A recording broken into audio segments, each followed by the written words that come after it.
La Bible donne des directives claires et des principes fondamentaux pour la prévention de l'adultère et la promotion de la fidélité dans le mariage, car elle considère le mariage comme une institution sacrée et voulue par Dieu. Voici les raisons principales et les moyens bibliques pour y parvenir. Pourquoi la Bible insiste-t-elle sur la prévention de l'adultère et la fidélité?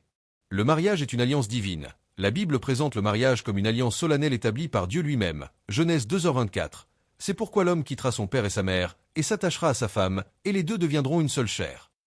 L'adultère est une trahison de cette alliance et un affront à Dieu. Protection de l'unité et de la sainteté du mariage. L'adultère détruit l'unité une seule chair que Dieu a établie. Il introduit la division, la douleur, la méfiance et la corruption dans ce qui est censé être une relation sainte et exclusive. Hébreux 13h4 dit que le mariage soit honoré de tous, et le lit conjugal exempt de souillure, car Dieu jugera les impudiques et les adultères. Protection des individus et des familles. L'adultère cause une immense souffrance aux conjoints et aux enfants. Il brise les cœurs, détruit les familles, et peut avoir des répercussions psychologiques, émotionnelles et spirituelles profondes et durables. Proverbe 6, 32-33 avertit. Mais celui qui commet un adultère avec une femme est dépourvu de sens, celui qui agit ainsi détruit son âme. Il ne trouvera que blessures et ignominie, et son opprobre ne s'effacera point.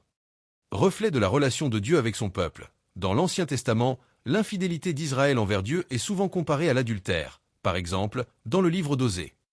Cela montre que la fidélité conjugale est un reflet de notre fidélité envers Dieu lui-même. Exigence de sainteté personnelle. La Bible appelle les croyants à la sainteté dans tous les domaines de leur vie, y compris la sexualité. Fleeing sexual immorality is a recurrent theme in the New Testament. 1 Corinthiens 6h18. Comment la Bible encourage-t-elle la prévention de l'adultère et la fidélité? La maîtrise des pensées, Matthieu 5h28. Jésus élargit la définition de l'adultère au-delà de l'acte physique, incluant la convoitise dans le cœur. Cela souligne l'importance de garder ses pensées pures et de ne pas entretenir de désirs illicites. Application. Éviter la pornographie, les situations tentantes, et cultiver une discipline mentale. La fuite de la tentation, 1 Corinthiens 6h18, 2 Timothée 2h22, la Bible exhorte à fuir l'immoralité sexuelle. Cela signifie éviter les lieux, les situations ou les relations qui pourraient mener à la tentation. Application. Ne pas passer du temps seul avec une personne du sexe opposé qui pourrait créer une attirance malsaine, ne pas partager des intimités émotionnelles inappropriées avec quelqu'un d'autre que son conjoint. La pleine satisfaction dans le mariage, Proverbe 5, 15-19, 1 Corinthiens 7, 3-5. La Bible encourage les époux à trouver leur joie et leur satisfaction sexuelle l'un en l'autre et à ne pas priver leur conjoint. Proverbe 5, 18-19. Que ta source soit bénie, et réjouis-toi de la femme de ta jeunesse, biche des amours, gazelle pleine de grâce, que ses seins te rassasient en tout temps, et sois toujours enivré de son amour. 1 Corinthiens 7, 3-5. Les conjoints sont encouragés à s'accorder mutuellement leurs droits conjugaux. Cela met en évidence l'importance de l'intimité physique et émotionnelle au sein du mariage pour éviter les tentations extérieures. Application. Prioriser le temps de qualité avec le conjoint, cultiver l'intimité émotionnelle et physique, exprimer son amour et son appréciation. Le respect et l'honneur du conjoint, Éphésiens 5h33, 1 Pierre 3h7. Un mariage fort et fidèle est construit sur le respect mutuel, l'honneur et l'amour sacrificiel. Application. Parler positivement de son conjoint, le soutenir et lui montrer de l'affection. La prière et la dépendance à Dieu. Reconnaître sa propre faiblesse et dépendre de la force de Dieu pour résister à la tentation. Matthieu 6h13. Ne nous soumets pas à la tentation, mais délivre-nous du mal. Application. Prier régulièrement pour son mariage et pour la fidélité de son conjoint et de soi-même. La responsabilité et la transparence. Être transparent avec son conjoint et pour certains, avoir des comptes à rendre à des amis chrétiens matures peut aider à éviter les situations compromettantes. En somme, la Bible promeut la fidélité dans le mariage comme un chemin de bénédiction, de protection et de joie, et elle offre des conseils pratiques pour prévenir l'adultère en cultivant une relation conjugale saine et en s'appuyant sur la force et la sagesse de Dieu. Le rôle de la communauté, qu'il s'agisse de l'Église ou d'un cercle d'amis proches et pieux, est crucial et multidimensionnel dans le maintien de la fidélité conjugale, selon la perspective biblique. Le mariage n'est pas vu comme une affaire purement privée, mais comme une alliance qui a des répercussions sur toute la communauté. Voici comment la communauté peut soutenir la fidélité conjugale. Le rôle de l'Église.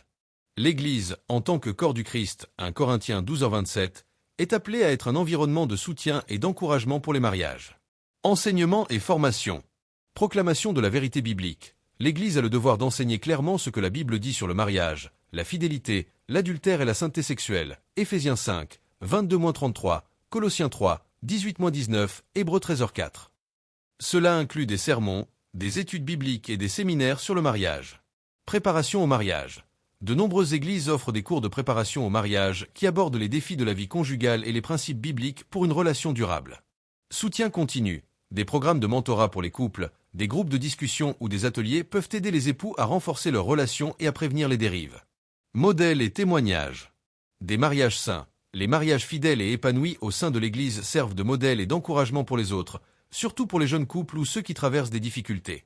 Leadership exemplaire. Les leaders de l'Église, pasteurs, anciens, diacres, sont appelés à être des exemples de fidélité conjugale. 1 Timothée 3h2, 12, Tite 1h6. Soutien et accountability. Prière. La communauté peut prier pour les couples, notamment ceux qui sont en difficulté ou qui sont tentés. Encouragement. Offrir des paroles d'encouragement, des conseils sages et un soutien pratique au couple. Redevabilité, accountability. Dans un environnement de confiance et d'amour, les membres de l'Église peuvent se tenir mutuellement responsables de leur fidélité. Cela peut impliquer des conversations franches, des rappels à la parole de Dieu et un soutien mutuel pour résister à la tentation. Intervention en cas de crise. L'Église peut jouer un rôle crucial en offrant un soutien pastoral, du conseil conjugal ou en orientant vers des professionnels qualifiés en cas de crise conjugale ou d'adultère.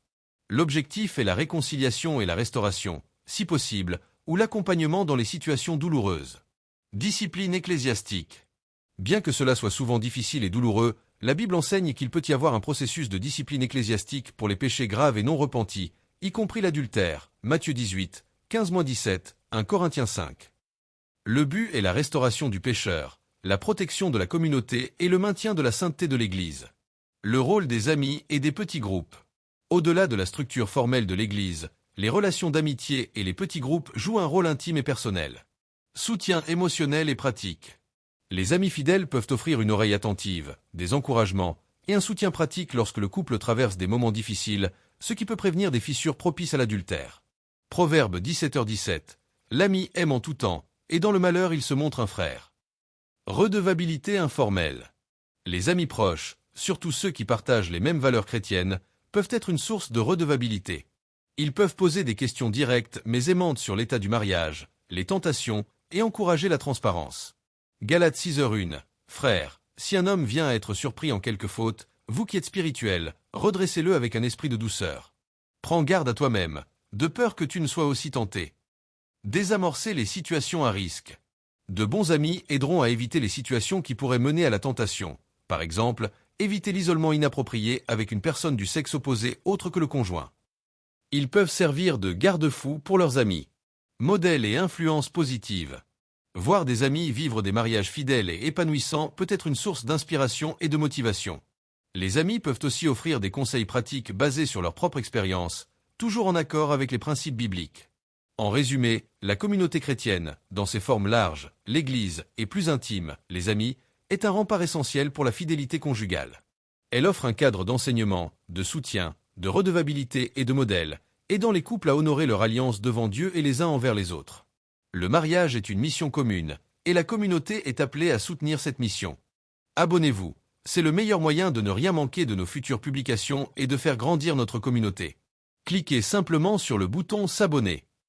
Laissez un commentaire, vos pensées et vos questions sont précieuses. Partagez ce que vous avez aimé, ce que vous aimeriez voir, ou si un sujet vous a particulièrement touché. Vos commentaires enrichissent la discussion et nous aident à nous améliorer. Aimez la vidéo. Un simple j'aime est un signe d'encouragement qui nous montre que notre travail vous plaît. Partagez la chaîne. Si vous pensez que d'autres personnes pourraient bénéficier de nos messages, n'hésitez pas à partager nos vidéos ou notre chaîne sur vos réseaux sociaux, par email ou avec vos proches. Votre engagement est essentiel pour nous permettre de continuer à créer et à partager du contenu qui, nous l'espérons, vous inspire et vous édifie. Merci pour votre fidélité et votre soutien.